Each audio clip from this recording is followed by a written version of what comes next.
Guys, so welcome again to my channel. This is Super Bebe again. Another Gunpla or Gundam build na naman tayo. And this time, ang ibibuild natin ay si Buster Gundam MG, which is si Buster Gundam. If you don't know about Buster Gundam, isa siya sa mga artillery support during the Gundam Seed series, no? So isa si Gundam, si Buster Gundam dun sa mga support. Ang main weapon niya is yung dalawang light weapon and bazooka, which is nagko-connect sila to become a more powerful na weapon, no? So ito guys is MG siya or master grade, and bili ko siya sa SM around 2,799. So makikita nyo siya doon. So isa siya sa mga kasama dun sa Gundam Seed series na kasama ni Gundam Freedom, which is ito yun, Gundam Freedom. Meron din ako na yan. So, kasi ano to, high grade naman to. So high grade Gundam Freedom, ito yun na yung pinaka max niya. Si Mighty Freedom Gundam, yung pinaka-max yung may gold wing na. Yung final form yung Freedom. Tapos, yung last build ko na MG rin na si Force Impulse Gundam. Force Impulse. So, yan. Kung hindi nyo pa napapanood to, check mo lang dun sa link na aking ipopost. So, yan. Yan yung mga kasama ni Freedom Gundam, no? So now if interesado kong magbuo nito, minsan makikita mo siya malaking box na meron din mga may high, wala yata ng high grade nito or master grade lang meron nito, pero hindi ko alam, mali sa peke meron. So if interesado kong magbuo ng ganyan, yung Gundam Buster, maganda siya. Isa siya sa mga dapat kolektahin nyo, no? Actually, marami yung mga pieces ng Gundam na pwede nyong kolektahin to. So, hindi lang yung dapat pangongolekta ng Gundam.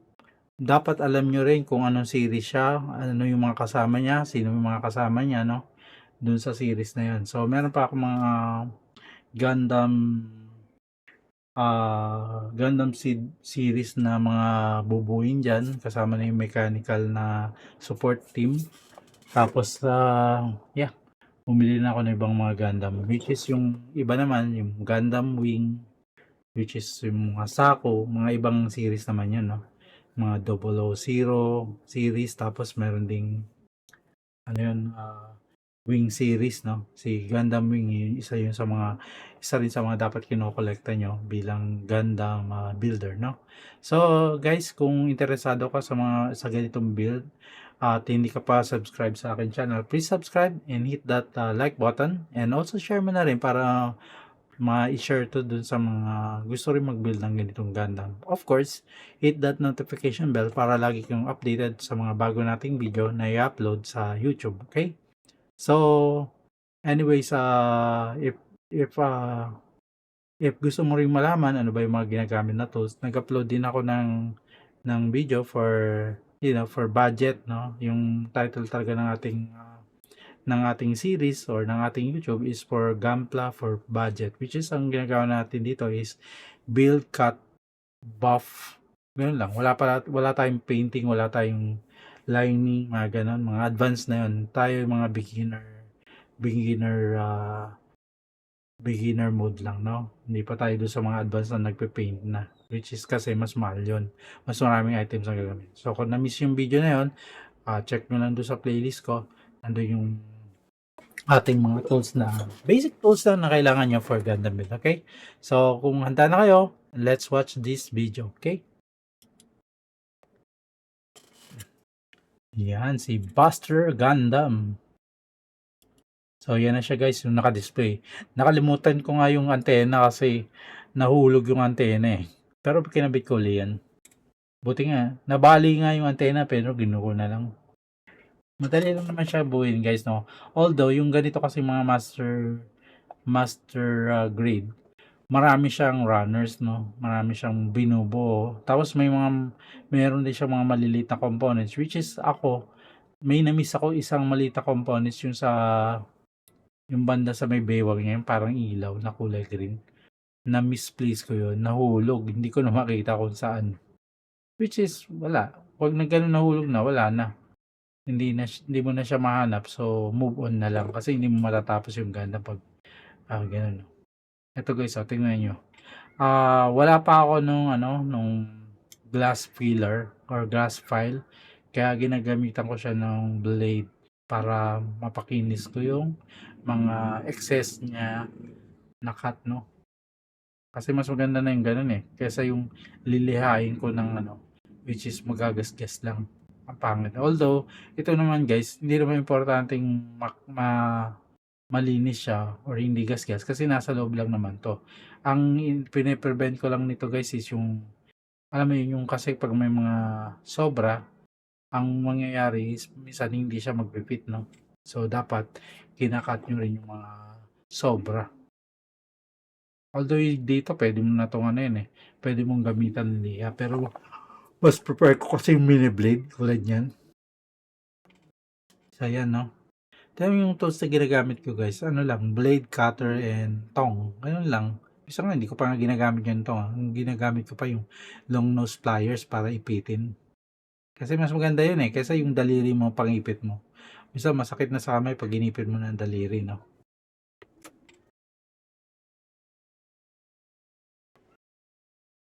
So, yan guys, no? Kung makikita nyo, ganyan. Tapos pag nagkamali ka, syempre gagamitan mo ng pick para mapag-iwalay mo, no? So, yan, no? Makikita nyo yung katawan. Tapos yung tao niya nandun sa loob, nakasakay na. Ang galing nga eh, kasi meron na siyang pilot dun sa gitna, no? Pero mo tanggalin yun kung gusto mo. Pero may separate namang pilot na pwede mong i-display. So, hindi mo na kailangan tanggalin yung tao dun sa gitna. Although, nabubuksan naman yung gitna nito, no? Makikita mo. Kasi meron siyang parang yung nabubukas yung gitna, pero para makita mo yung taong nakasakay, yung pilot bay, kung tawagin nila. So, yan guys, no, yung body, dali lang, di ba? Ganun agad. So, minsan yung iba dito guys, ini-skip ko na kasi yung iba naman mga lang, yung mga chassis lang ba, yung sa loob. So, hindi mo na kailangan makita yun. Ang importante lang naman dito guys is makita nyo kung paano natin kinakat, tapos paano natin nililinis yung mga parts by parts. No? So, yung itong ganito mga MG guys, minsan abutin ka ng 2 araw o 3 araw dito. No? Sa akin, ginabot ako siguro ng mga 2 araw din. No? Kasi, may times na minsan nalalaglag, yun yung nagtatagal ako pag may nalaglag, tapos hahanapin ko pa. Pero kung dire-diretso naman yung pag-build mo, matatapos mo siya mga at least 16 hours siguro, sabihin na natin, no? Mga 16 hours tapos to. Kahit na marami pa yung maliliit na items, ma-finish mo to ng ganun, no? To mga 2 days. Pero guys, kung pagod na kayo, no? Sabihin natin, naantok na kayo, hindi mo na feel yung pagbi-build. Pwede ka magpahinga.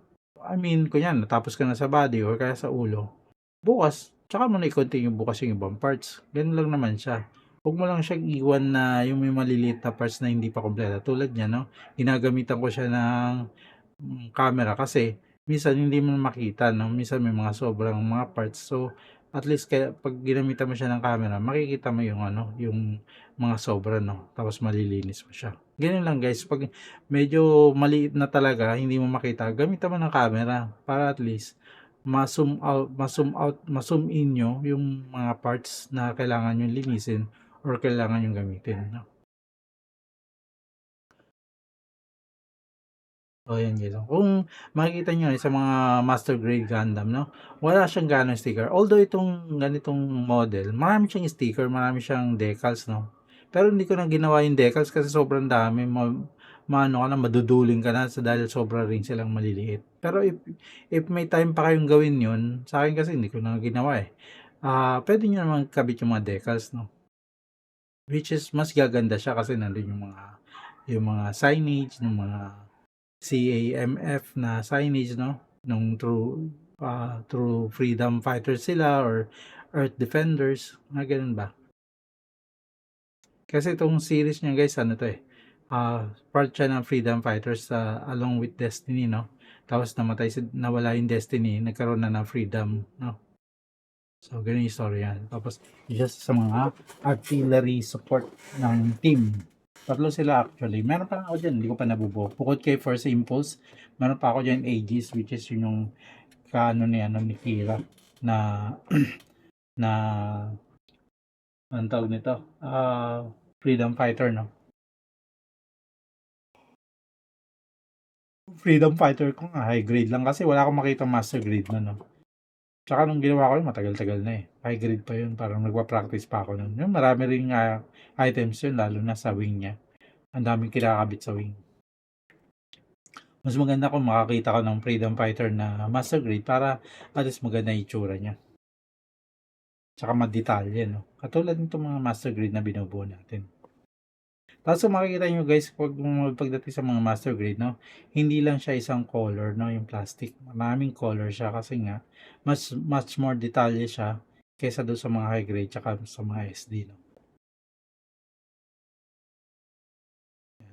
Always na i-check nyo lagi yung manual, no, kasi yung manual lang mag-guide sa inyo kung saan at ano yung mga runners na gagamitin nyo. Minsan sa pag-start nyo ng manuals, makikita nyo na dyan yung runners na need nyo. So, yun lang yung ilalabas yung mga runners kung sakali yung mga sobrang dami ng runners, no. So, yun lang yung ilalabas nyo kasi yun lang naman yung gagamitin nyo. Yun sa case ko guys, yung runners ko nakalagay siya dun sa runner separator, no. Para mas madaling kuhanin, tsaka mas madaling hanapin. Kesa yung nakapatong-patong. Kasi mahirap yun pag nakapatong-patong eh. Hanapin mo yung mga letters, no. At least pag ganun, tanda mo na, nandito si A. Nandito si B. Nandito si C. Di ba ganun? Tapos guys, no, kung makapapansin nyo, dalawa na yung cutters ko. Kasi yung isang cutter, since na nagbuo na tayo ng marami, yung isang cutter na ano na siya, napurol. So, gumamit tuloy ako ng isang bago. Ang ginagawa ko na lang doon sa lumang cutter, siya na yung taga-cut doon sa runners. Tapos yung bagong cutter, siya naman yung taga-cut doon sa joint, no, nung plastic para mas malinis. Kasi mas matalim pa eh. Pero pwede nyo pahasa to if like nyo. Pwede masahin yan. Pwedeng hasain ng liha or pwedeng ring hasain ng mga panghasa na bato. Kung may kilala kayo naghahasa, yung like yung machine, pwede rin naman pahasa nyo doon para laging matulis yung mga cutters nyo. Kasi madali lang mapurol yung mga nippers, yung mga cutters, no? Lalo na kung lagi nyo siya ginagamit, mabilis siya mapurol. Sa sobrang dami ba naman pinuputol nyo eh. Siyempre pupurol yan. So, ayan guys, no? Tapos na yung arms, di ba? Ang bilis lang. Yung dito guys, yung sa arms, hindi ko pa kinabit yung pag-hold kasi check ko pa kung ano yung kailangan ko. Maraming kamay ito na selection na pwede nyo i-choose. Tapos mayroon din siyang separate thumb. Yung thumb lang ang kinabit ko. Yung mismong do sa may arms, yung sa may arms na, yung apat. Medyo hinold ko muna siya sa huli kasi i-check ko pa kung anong weapon or anong style or position ang gagawin ko para sa kanya. Which is, maraming position ang pwede nyo gawin dito guys. Makikita nyo yan sa picture time natin, yung position na pwede niyang gawin, no? Tapos ang kagandahan ng mga MG guys, most likely, mga MG kasi, yung mga parts nito, hindi basta-basta nahuhulog, no? Pero may mga parts pa rin nahuhulog. Ang ginagawa ko, nilalagyan ko siya ng glue para na or ng pandikit para sa ganon hindi sila natatanggal. Be careful lang sa paggamit ng kunyari mighty band. Usually konting apply lang para hindi madama yung ibang parts.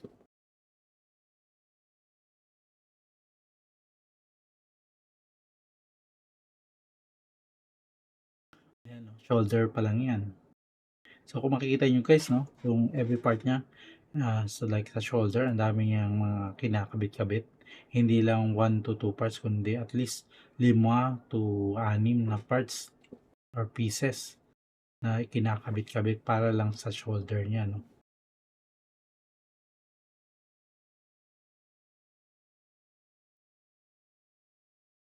Kasi nga walang ano to eh, walang ganong sticker, no? Maganda nga nang hindi mo nalagyan yung sticker eh, kasi maganda siya yung display. Kahit wala yung mga decals niya. Pero kung interested kayo lagyan yung decals, mas maganda, no? Kung may ilalagay mo lahat. Pero nakakaduling kasi ang liliit ng mga decals eh. Siyempre, tapos i-ano mo pa yun, ayusin mo pa yung para para tama yung pagkakabit mo ng decals, no? So ito guys, no, medyo complete na yung upper natin. So yan na, yung upper part, no. Kung makikita nyo, medyo may forma na. Nakikita mo na yung forma. So nagpahinga na ako after nan. Kinabukasan ko na uli siya inumpisahan yung lower part naman. Which is ganun din. Wait na. Marami siyang parts pa rin.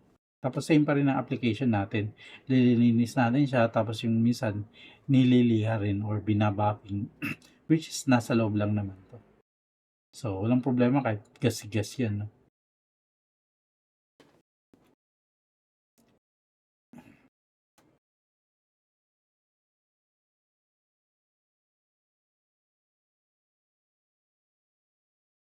Lalo na dun sa mga moving parts guys, no? Kailangan talaga pulido yung pagkakagawa nyo ng mga joint. Kasi yung mga moving parts, yung meron mga sobrang mga plastic, syempre, of course, mahirapan kayo gagalaw yan.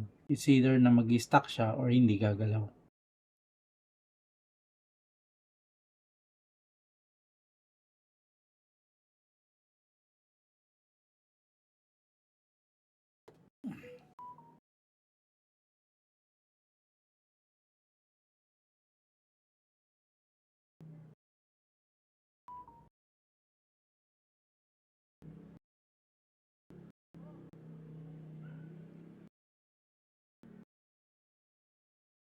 Ayun, kung makikita nyo guys, gagamitan ko siyang pliers, lalo na doon sa mga pagkabit-kabit, no? Kasi lalo na ito, mga chassis niya, yung loob-loob.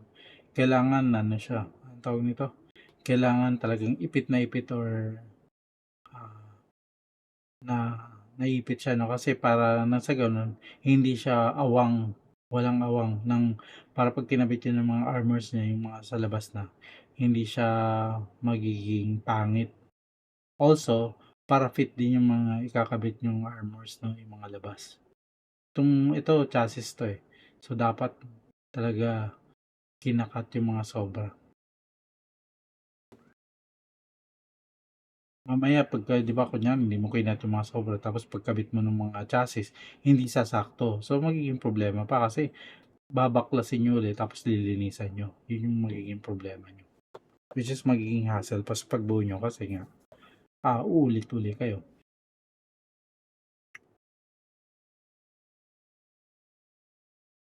Minsan may mga maliliit na parts like that, no, na mahirap mahirap linisin, no. 'Pag mga gano'n guys gamit lang kayo ng cellphone para na sa gano'n makita niyo.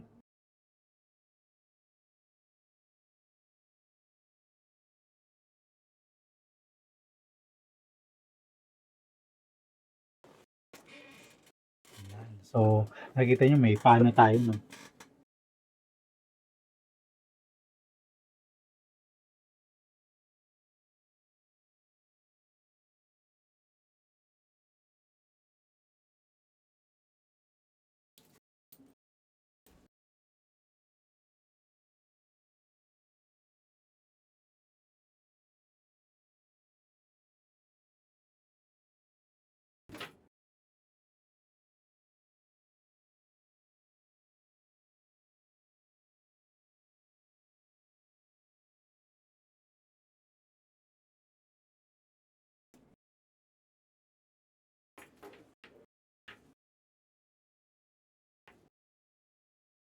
So, medyo matagal 'no. Actually kinumpisahan ko 'to mga tanghali yata siguro 'no. Tapos gabi na ako natapos. Actually madaling araw na ako natapos 'no.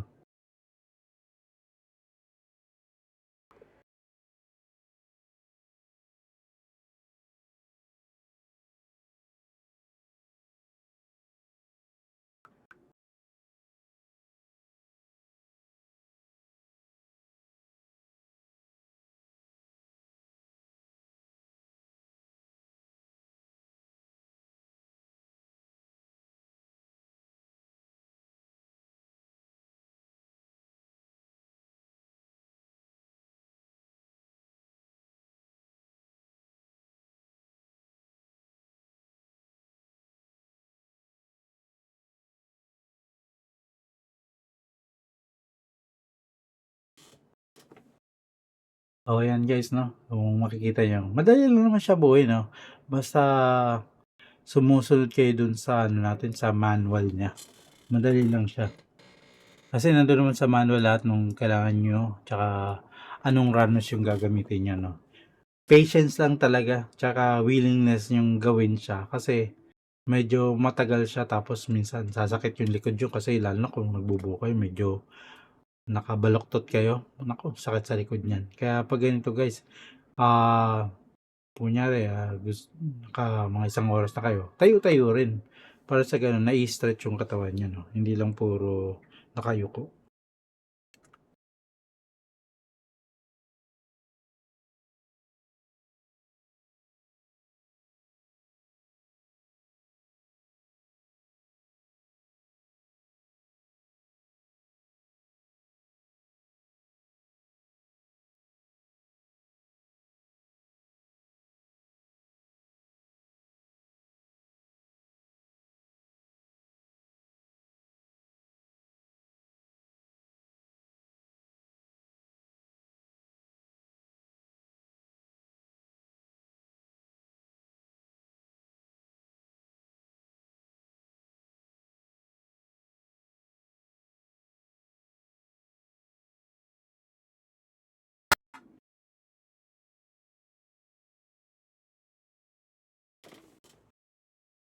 Oh, ayan 'no, ah, kung makikita niyo sa video 'no, parang bilis lang 'no, pero hindi guys 'no, matagal 'to. Fast forward ko lang yung video tapos yung ibang mga segment dito kinut ko na. Nag-focus na ako dun sa mga finish niya na product niya 'no. Katulad nitong pana 'to 'no, aside from yung ganyan, meron pa siyang mga side decals 'no or side chassis na kinakabit. So, 4 times 'yan na or 2 times siya yung kakabit mo sa dalawang paa. So, 'yan ini-skip ko na minsan kasi matagal siya 'no. Do'n ka lang naman magtatagal, eh, yung mga tulad niyan maliliit na bagay 'pag kinakabit mo sila ingat ka kasi siyempre 'pag tumalsik 'yan, wala ng kapalit, mahihirapan ka na.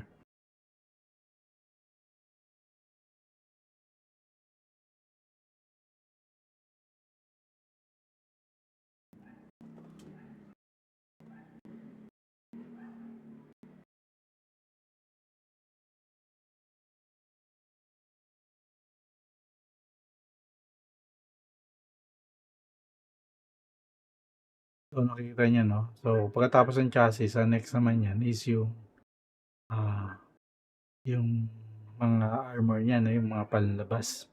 Which is 'pag sa white madali lang naman kasi hindi halata yung ano, eh, yung gasgas niya. Kasi nga white, mas madali nga yung linisin yung white kaysa dun sa mga darken 'no, kasi mga darken kita. Yung white medyo hindi halata, kaya madaling linisin. Tapos ang maganda pa dito guys sa Buster na 'to, madali siyang laruin 'no, kasi nga hindi nalalaglag yung mga gamit niya. So kung gusto mo siya ng ibang forma, lalo na yung gun nito nasa waist. So kung gusto mo pa iba-ibang forma ng gun, pwede.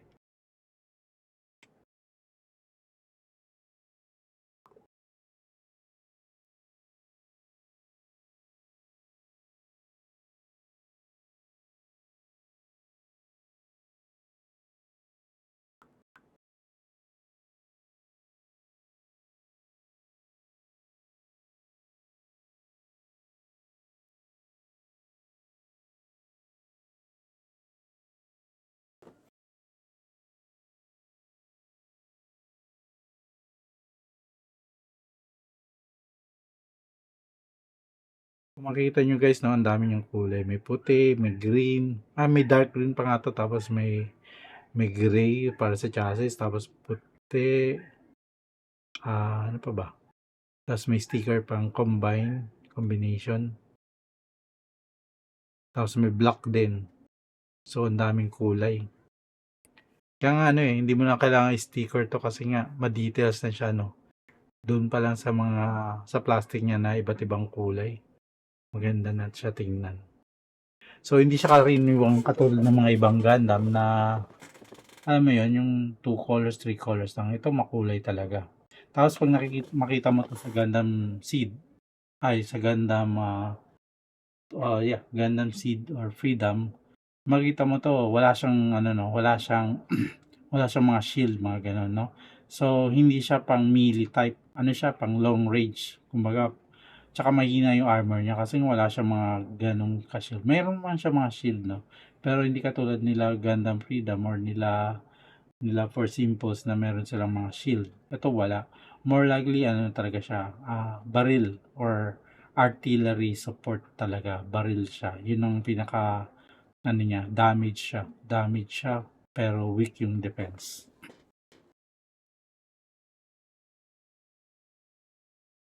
Yan, so nabuo natin yung paano.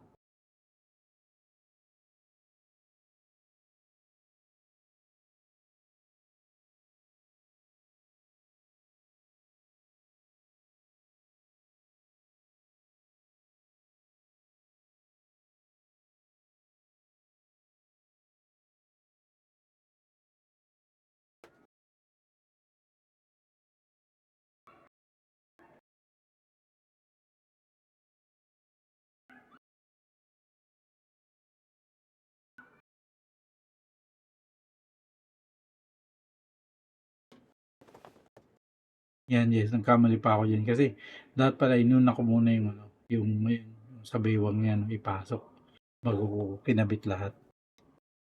So pag ganun guys, gagamitan mo lang ng pick or tawag yung pricking tools para makalas siya, no.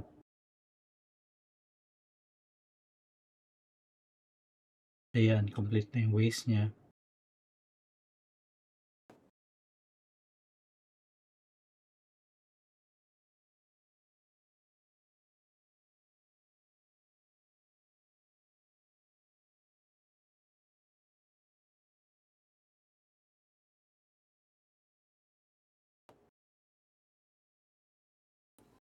Masaya talagang ano eh, mag-build ka ng Gundam guys, no? Kasi nakakalipas siya ng oras. Yun nga lang, of course, kung bago ka mag-build, always na sinasabi ko na dapat nasa nasa mood ka mag-build, no? Kasi nga matagal i-build to. Lalo na yung mga ganitong MG. Mas lalo na yung mga perfect Gundam. Mga HG or SD or yung mga SD or HD, madali lang yan. Mga kahit walong oras, kaya mo yan. Yung perfect grade, I mean yung real grade, yeah. Medyo details din yun, so medyo may katagalan din. Pero kayang-kaya. Pero yung ganitong mga master grade, usually 2 days talaga, no? Lalo na kung gusto mong ah malinis yung pagkakagawa. Mas lalong tatagal to kung sasamahan mo pa ng ano, pagpipintura at saka lining, no? Tulad yan, magla-lining ka, magma-marker ka. Mas lalong tatagal to. Siguro minsan yung gumagawa nito, no? Kasi pagka-paint nila, hintayin pa nila matuyo yung mga parts eh, bago nila ikabit. After nun, tsaka pa lang nila ikakabit. So, minsan naabot na 1 linggo para sa kanila. Para lang, ano. Tsaka yung pagpa-paint guys, masakit sa ilong nyo, no? Dapat may talagang meron kayong pwesto na malayo sa mga kusina or sa bahay nyo. Yung parang kulog na kwarto talaga, tapos may exhaust. Kasi, masakit sa ilong yung paint. It's either mahilo ka or something, no? So, ayan. Yan, kompleto yung lower parts natin. Pag kinabit natin, yan, buo na siya, no? So, gagawin natin yan, yung ano naman, yung weapon niya, yung dalawang weapon niya. Dalawang main weapons. Ang haba nito guys, no? Pag nakita niyo, pag binuo ko to, yung dalawang weapons niya, halos kasing laki ng isang perfect grade yung haba. Ma, parang yun. So, malaking perfect grade, mahaba pa sa kanya pag pinagkabit mo yung dalawa.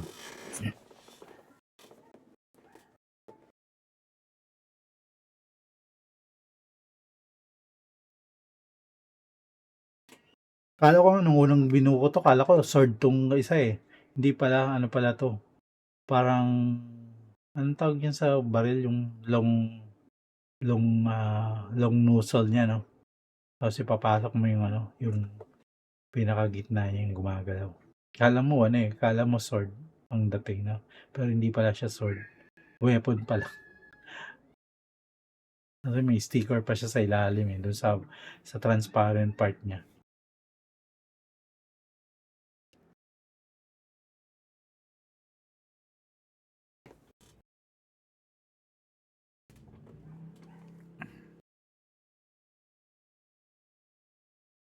Tapos ang pinagkaano pa nito mo guys, yung ano, yung sticker niya, hindi siya number 1, 2, 3, 4, 5. Ano siya, Japanese number siya. So, hindi naman ako marunong magbasa ng Japanese. So, ginagawa ko, tinitingnan ko na lang yung design or style nung number niya, Japanese number niya, dun sa sticker number, no. Madali lang naman siya sundan kasi nga magkaparehas lang naman yung sa sticker tsaka dun sa manual, no.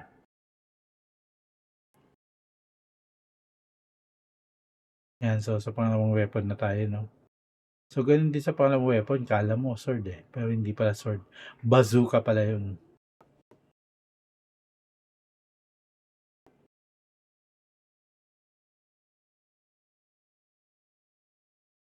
In terms of ano, articulation or yung movement nito guys, kunyari gusto nyong i-forma siya ng iba't ibang forma. Mas masasabi ko marami siyang joint, no. So madali siyang i-forma at madali siyang igalaw. Kasi marami siyang joint. So mamumove mo yung hand, mamumove mo yung feet, yung tawag nito, knee, no? Yan. So ganyan guys, no. Meron siya dun sa baywang. So, ang ginagawa ko dito guys, kasi ang hirap igalaw din yung sa baywang, minsan natatanggal. Ginagawa ko, pinoporma ko na yung gun, lalo na yan, no? Ikakabit mo yung gun. Pinoporma ko na yung gun, tinatanggal ko muna sa baywang, tapos, pag tinanggal ko sa baywang, poporma ko yung gun, tsaka ko ipoporma yung baywang, no? Of course, nakataas yung kamay, para hindi ka mahirapan sa pagporma.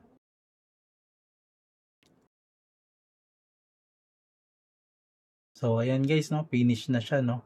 Kinakabit na lang natin yung weapon niya, no? Hindi naman gano'n kabigat yung weapon niya. Naghanap na ako ng style na gusto kong gawin. So, ito.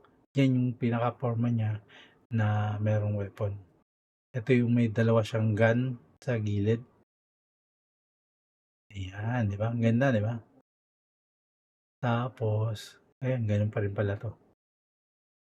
Tapos yan, pag kinilid mo. Ang ganda ng forma niya, no? Kasi iba talaga yung kulay niya.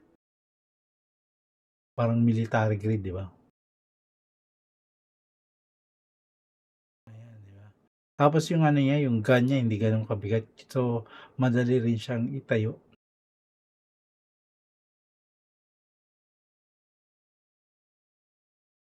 Ayan, 'di ba? Oh, nakita niyo, ang haba nung baril niya pag pinagkabit yung dalawa, no?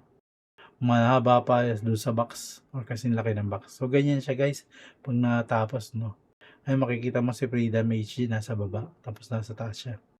Kasi iniisip ko nga paano ko pagkakasya yung iba ko pang Gundam dito kasi sakop na sakop niya na yung ano, no? Yung, yung space doon sa salamin. So, ayan guys, yung ating ano, Buster Gundam Freedom. So, kung interesado ka magbuo nito, maganda siya. Isa siya sa mga dapat nyong kolektahin. May iba't iba ring mga development nito, Gundam development ng Buster Gundam. Ito yung pinakaunang development niya. Yung pinaka-last niya yata si Hail Buster Gundam, no? Yun yung pinaka-last niya na pinagsama-sama na yung Fighter Freedom Gundam tsaka pos yung weapons niya na ginamit dun sa Hail Buster Gundam.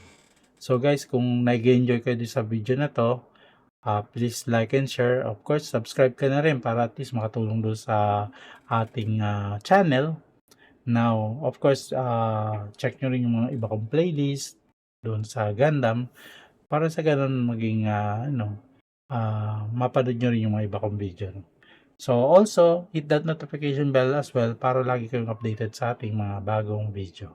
So guys, I hope na nagustuhan nyo itong video and thank you for staying on watching the video. In case na may gusto kayong build or maybe may gusto kayong itanong, mag-comment lang kayo sa baba at least masagot natin yung mga comment nyo. Tapos kung baka may gusto kayong build din, mag-comment lang kayo. Anyways, naghihintay din ako dun sa mga rare na Gundam, no, na hinihintay natin maging available for Bandai dun sa mga Toy Kingdom. Actually, hindi pa ako nakapunta dun sa mga sa mga Hobby Lobby na Gundam store, no. Doon sure ball 100% meron, no. Pero kasi magastos din Halos katulad niya, no?